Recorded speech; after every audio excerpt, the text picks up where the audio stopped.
Hello dear students, welcome to this lecture 9 of photochemistry. In lecture 8, we have discussed the Lambert law of photochemistry. Lambert law of photochemistry में हम लोगों ने देखा था कि कैसे लैम्बर्ट ने रेडिएशन के एब्जॉर्प्शन को लेके एक मैथमेटिकल एक्सप्रेशन प्रपोज किया था, जिसका कि हमने डेरिवेशन भी कल देखा था। आज के इस लेक्चर में हम फोटोकेमिस्ट्री का जो नेक्स्ट लॉ है, जिसे कि हम बीर लैम्बर्ट लॉ या लैम्बर्ट बीर लॉ के नाम से जानते हैं, उसको आज डिस्कस करेंगे। लैम्बर्ट बीर लॉ जो है ये लैम्बर्ट लॉ का ही मॉडिफिकेशन है। बीर ने 1852 में लैम्बर्ट लॉ को लेके उसमें कुछ मॉडिफिकेशंस किए और उन मॉडिफिकेशंस के बाद अपने ऑब्जर्वेशंस को उन्होंने प्रपोज किया। तो आइए देखते हैं कि उसका स्टेटमेंट क्या है। लैम्बर्ट बीर लॉ का स्टेटमेंट ऑलमोस्ट सिमिलर है लैम्बर्ट लॉ के अकॉर्डिंग की तरह। जैसा हमने लैम्बर्ट लॉ में देखा था, लैम्बर्ट ने क्या कहा था कि when a beam of monochromatic radiation passes through a homogeneous absorbing medium of thickness x, then the decrease in intensity of radiation is proportional to the intensity of incident radiation. ये Lambert का law है। Beer के law में क्या हुआ कि beer ने जो मॉडिफिकेशन किए, उस मॉडिफिकेशन में उसने क्या ऐड किया कि इस स्टेटमेंट में रोल ऑफ कॉन्सेंट्रेशन को उसने प्रपोज किया। मीन्स जो भी आप फोटो एक्टिव मटेरियल लेंगे, उसका जो सोल्यूशन आपने, जो होमोजेनियस मीडियम आपने बनाया है, उस होमोजेनियस मीडियम का कुछ न कुछ कॉन्सेंट्रेशन होगा। मीन्स आपने जो भी सोल्यूशन बनाया है, उस सोल्यूशन में सॉल्यूट का कुछ न कुछ पोर्शन होगा। अगर सॉल्यूट उसमें प्रेजेंट है, इट मीन्स उस सिस्टम का कोई न कोई कॉन्सेंट्रेशन होगा। ठीक हो गया? तो बीर ने जो लैम्बर्ट का मॉडिफिकेशन किया, उसमें यही स्टेटमेंट दिया। स्टेटमेंट ऑलमोस्ट सिमिलर है। मैं बीर लैम्बर्ट लॉ के स्टेटमेंट को स्टेट कर रहा हूं यहां पर।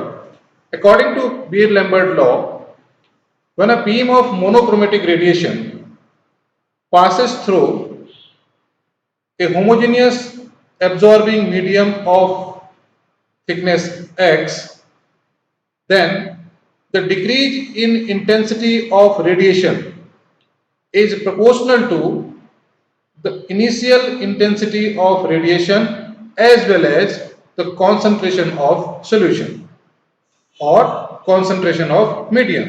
तो यहाँ पर एडिशन क्या हुआ, यहाँ पर केवल एक टर्म ऐड किया गया कि the decrease in intensity of radiation will be proportional to the incident intensity of radiation as well as concentration of the medium. Therefore, decrease in intensity of radiation with thickness of absorbing medium, which is minus di upon dx। ये हमने कल भी discuss किया था कि minus क्यों आ रहा है, di का मीनिंग क्या है, dx क्या है, ये कल हमने डिस्कस किया था। इसका जो डेफिनेशन है, इसका जो एक्सप्लेनेशन है, आज भी वही रहेगा। Therefore, according to Beer-Lambert law, decrease in intensity of radiation with respect to given thickness of absorbing medium proportional to intensity of radiation as well as concentration of absorbing medium or solution। आप इस proportionality के sign को constant से replace कर सकते हैं। We can write it like minus di upon dx, that is rate or decrease in rate of intensity is equal to k into I into c। Lambert's के law में केवल I ही वहां पर था, आज हमने इसमें c भी इनकॉर्पोरेट कर दिया। तो ये बीयर का मॉडिफिकेशन था। अब जैसे हमने कल लैम्बर्ट लॉ को डिराइव किया था, सिमिलरली बीयर लॉ को भी हम आज मैथमेटिकल एक्सप्रेशन को डिराइव करेंगे। इसको सिंपल मैथमेटिकल फॉर्म में इसको लेके आएंगे इस एक्सप्रेशन को। यहां पर भी अब इसको सिंपल फॉर्म में लाने के लिए हमें क्या करना पड़ेगा कि इस गिवन इक्वेशन को इंटीग्रेट करना पड़ेगा। और जब भी हम इंटीग्रेट करेंगे तो इंटीग्रेशन करने के लिए हमें सर्टेन बाउंड्री कंडीशंस की जरूरत होगी। अब वो बाउंड्री कंडीशंस क्या होंगी? बाउंड्री कंडीशन के लिए जैसे कल हमने डिस्कस किया था, इंटेंसिटी के लिए जो बाउंड्री कंडीशंस हो जाएंगी that is from I0 initial intensity to final intensity I। Similarly thickness दूसरा वेरिएबल है जो कि चेंज हो रहा है। थिकनेस के लिए क्या हो जाएगा? x equal to 0 means initial thickness before entering the radiation into medium, that is x equal to 0, and when the radiation enters into the absorbing medium of thickness x, at that particular time the value of x or thickness becomes x। तो हमारे पास जो limit आ जाएंगी वो limit हम इसको operate करेंगे, then finally इसको solve करके इसकी सिंपल मैथमेटिकल जो फॉर्म है उसको डिराइव करेंगे। अब इसके डेरिवेशन को देखते हैं। डेरिवेशन के लिए we have minus di upon dx that is equal to ki into c, proportionality constant into intensity of incident radiation, and this c is the concentration of absorbing medium। Variables को separate कर लेते हैं। Let's give this equation 1।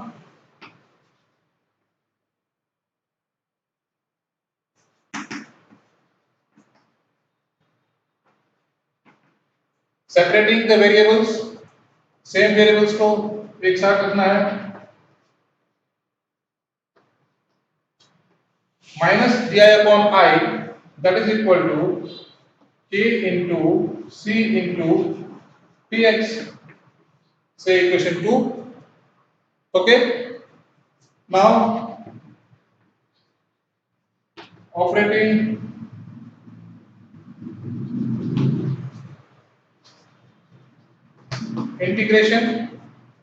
Integration को operate करना है, then minus di upon I that is equal to integration k c dx, equation 3।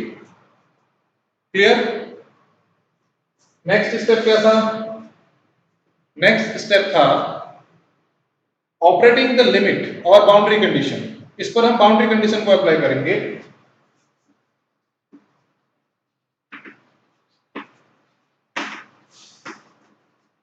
Operating limits, तो limit क्या है हमारे पास?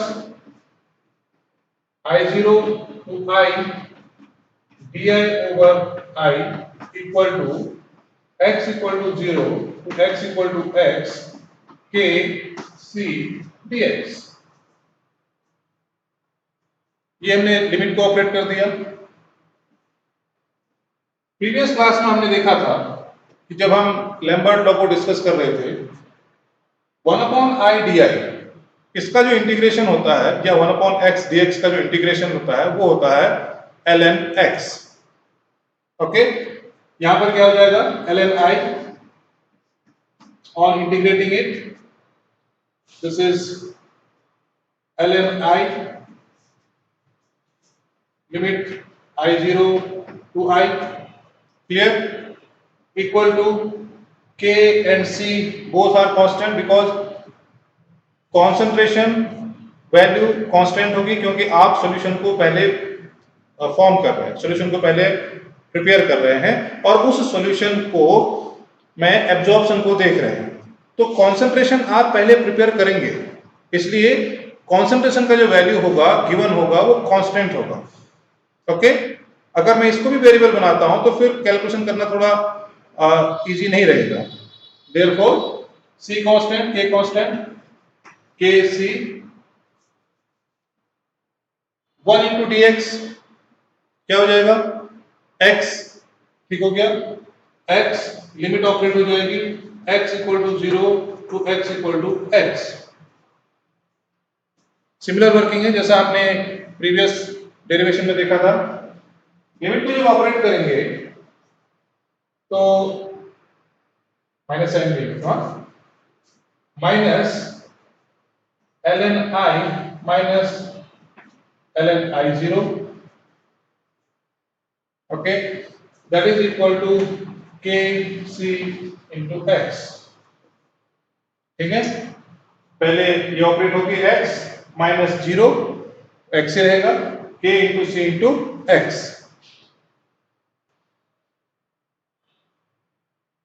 ठीक हो गया। अब इसको क्या लिख सकते हैं, log a minus log b equal to log a upon b, तो ln I upon I zero equal to minus k c x, मैं माइनस को राइट हैंड साइड में ले गया, ओके, तो ये हो जाएगा। और इसको हम कहते हैं 3, इसको इक्वेशन 4 कह देते हैं, ठीक हो गया, इक्वेशन 4। अब इस इक्वेशन 4 से जैसे हमने कल फर्दर इसको कन्वर्ट किया था in the form of exponential term और in the form of 10 base term, उसी तरह से आज भी इसको हम कन्वर्ट करेंगे। इक्वेशन 4 को हम क्या लिख सकते हैं, फ्रॉम इक्वेशन 4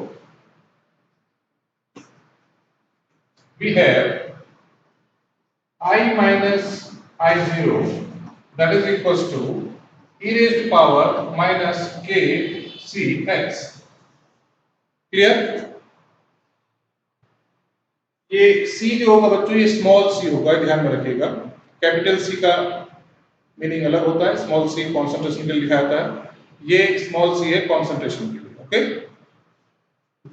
और इसको लिख सकते हैं I equal to I zero e raised to power minus k c x, this is equation 5। एक मैथमेटिकल फॉर्म बीएल लैम्बर्ट की हमारे पास ये मिल गई, clear.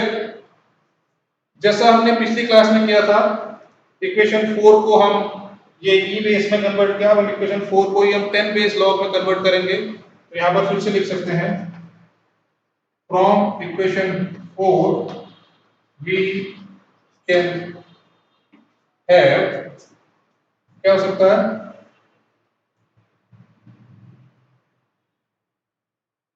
2.303 log base 10, okay, I upon I zero equal to minus k c x, clear। Since we know that ln x equal to 2.303 log x, clear हो गया। ये conversion कल भी हमने पिछली क्लास में हमने डिस्कस किया था। Therefore log I over I zero that will be equal to minus k upon 2.303 c x, clear।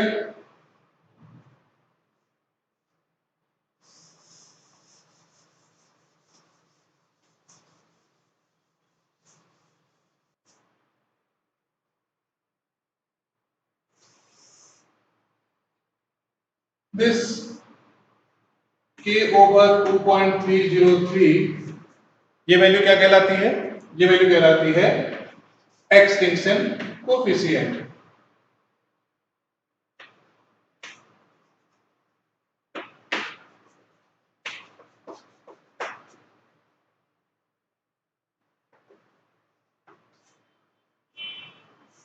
Extinction coefficient, और हमने ये भी डिस्कस किया था कि the value of extinction coefficient will depend on the thickness of absorbing medium, okay. तो यहां पर भी वही है, एक्सटिंक्शन कोफिशिएंट है, इसका वैल्यू भी थिकनेस ऑफ एब्जॉर्बिंग मीडियम पर डिपेंड करेगा। इक्वेशन, इस इक्वेशन से, इस इक्वेशन को हम 6th इक्वेशन भी कहेंगे। इक्वेशन 6 में जो log I over I zero है, ये वैल्यू जो आपको मिला हुआ है, इसको अगर मैं माइनस इधर ले आता हूं तो मैं क्या लिख सकता हूं, minus this equal to k over 2.303 c x. इसको लॉग के लिए एक रिलेशन ये भी होता है, minus log x equal to log 1/x, और या minus log 1/x equal to log x भी कह सकते हैं, रिवर्स भी हो सकता है। यानी कि अगर लॉगरिथम कोई वैल्यू माइनस में है, सपोज माइनस लॉग एक्स, इसको आप लॉग 1/x भी लिख सकते हैं, ये दोनों इक्वल है। सिमिलरली आप इसको कन्वर्ट कर सकते हैं। इसी तरह से इसी कोरिलेशन को यूज करके हम इस log I upon I zero को हम क्या लिख सकते हैं, log I zero upon I. देखते हैं क्या होगा इससे, log I zero upon I. अभी लॉग आई जीरो अपॉन जो आई का वैल्यू होगा, इसको हम एब्जॉर्बेंस कहते हैं।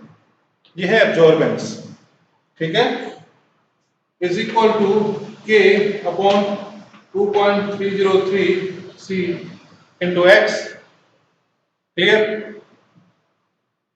This log I0 upon I is known as absorbance. Okay?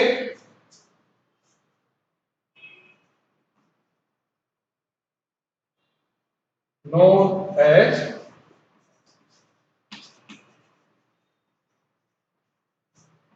absorbance. Log I0 upon I is also known as absorbance and it is represented by A. इसको A से denote किया जाता है। Therefore, this equation can also be written as, इसको हम ऐसे भी लिख सकते हैं, A stands for absorbance equal to log I0 upon I equal to K upon 2.303 C into X. Clear? K upon 2.303 known as epsilon, it is extinction coefficient. Therefore, A equal to log I0 over I equal to epsilon C into X. इसको ऐसे भी लिख सकते हैं। Okay, clear हो गया? तो ये जो एक्सप्रेशन है, ये एक्सप्रेशन मैथमेटिकल कैलकुलेशंस जो होंगी, इसकी न्यूमेरिकल प्रॉब्लम्स जो होंगी बेस्ड ऑन बीयर-लैम्बर्ट लॉ, हम कमिंग क्लास में डिस्कस करेंगे न्यूमेरिकल प्रॉब्लम, उनको सॉल्व करने में ये एक्सप्रेशन हेल्प करेगा। सिंस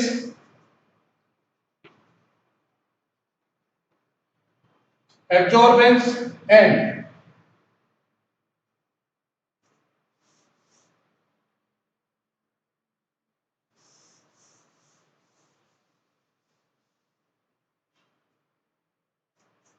एब्जॉर्बेंस जो एक टर्म है और दूसरा टर्म होता है ट्रांसमिटेंस।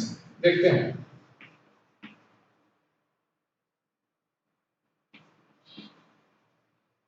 यह ट्रांसमिटेंस। एब्जॉर्बेंस और ट्रांसमिटेंस क्या है? एब्जॉर्बेंस का मतलब ये हो गया कि एक्सटेंट ऑफ एब्जॉर्ब रेडिएशन, और absorbance okay means incident radiation का क्या फ्रैक्शन मीडियम ने एब्जॉर्ब किया, वो उस मीडियम की एब्जॉर्बेंस होगी। रिमेनिंग पार्ट जो बाहर चला जाएगा, that is known as transmittance और ट्रांसमिटेड रेडिएशन। ओके, तो एब्जॉर्बेंस और ट्रांसमिटेंस क्या हो गए? एक दूसरे के कन्वर्स हो गए, अपोजिट हो गए, रेसिप्रोकल हो गए। तो इसको क्या लिख सकते हैं? Absorbance equal to 1 upon transmittance, ऐसे लिख सकते हैं।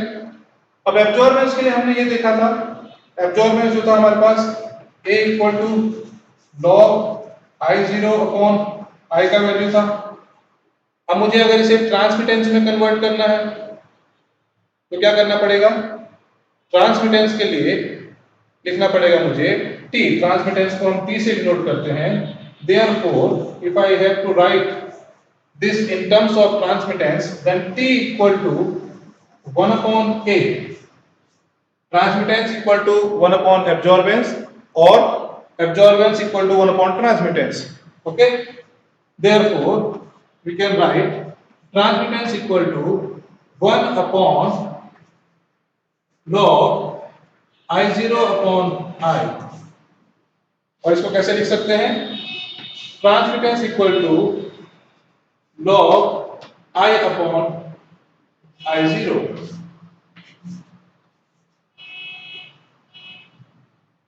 क्लियर? जैसे अभी हमने थोड़ी देर पहले देखा था कि log 1 upon x equal to minus log of x. ठीक है, हम इसको क्या कर सकते हैं? ट्रांसमिटेंस को हमने 1 अपॉन लॉग ऑफ किया. अब अगर इसको 1 upon log I0 upon I करता हूं तो मुझे क्या, इसको क्या मिल जाएगा? ये वैल्यू मिल जाएगी, this value equal to minus log of I0 upon I. और minus log of I0 upon I को हम log of I upon I0 भी लिख सकते हैं. रिवर्स कर दिया उसको. क्लियर? तो ये हमारे पास यहां से ट्रांसमिटेंस हो गई. तो लैम्बर्ट बीयर लॉ पर जो बेस्ड न्यूमेरिकल प्रॉब्लम्स होंगी, उन न्यूमेरिकल प्रॉब्लम्स में हमें कंसंट्रेशन भी फाइंड करना पड़ सकता है, एक्सटिंक्शन कोएफिशिएंट भी फाइंड करना पड़ सकता है, एब्जॉर्बेंस भी आप कैलकुलेट कर सकते हैं, सिमिलरली ट्रांसमिटेंस भी आप कैलकुलेट कर सकते हैं. तो इस एक्सप्रेशन का, ये जो एक्सप्रेशन है, इस एक्सप्रेशन का न्यूमेरिकल प्रॉब्लम में जो एप्लीकेशन है वो काफी ज्यादा है. तो नेक्स्ट क्लास में हम इसकी numerical problems based on Beer Lambert law को डिस्कस करेंगे. आज की क्लास को हम यहीं पर एंड करते हैं. आज की क्लास को कंक्लूड करते हैं कि आज हमने क्या क्या डिस्कस किया. हमने आज लैम्बर्ट लॉ में जो मॉडिफिकेशन किए थे बीयर ने, उनको डिस्कस किया. और वो मॉडिफिकेशन क्या था? Beer incorporated concentration term in Lambert law, or we can say कि decrease in intensity of radiation is proportional to thickness of medium as well as concentration of solution. तो concentration पर decrease in intensity का dependency ये beer ने propose किया और यही इस लॉ का मेजर ब्रेक थ्रू भी था. इसको डिस्कस करने के बाद हमने इसकी मैथमेटिकल एक्सप्रेशन को देखा. सिंपली जैसे हमने पिछली क्लास में डिस्कस किया था कि हमने इंटीग्रेशन के थ्रू इसको सॉल्व किया. देन जो एक्सप्रेशन हमारे पास आए मैथमेटिकल एक्सप्रेशन, उसमें जो मेन एक्सप्रेशन था वो ये है एब्जॉर्बेंस का. और इस एब्जॉर्बेंस के डिस्कस करने के बाद हमने ट्रांसमिटेंस को भी डिस्कस किया और एब्जॉर्बेंस और ट्रांसमिटेंस का रिलेशन भी हमने देखा. तो इस तरह से आज की क्लास में हमने फोटोकेमिस्ट्री के जो लॉज हैं, फर्स्ट लॉ, सेकेंड लॉ, उसके बाद लैम्बर्ट लॉ आया, फिर बीयर लैम्बर्ट लॉ, यहाँ तक हमने इसको डिस्कस किया. कल हम कुछ न्यूमेरिकल प्रॉब्लम्स को डिस्कस करेंगे based on Lambert and Beer law. ठीक है, till then keep watching. Thank you.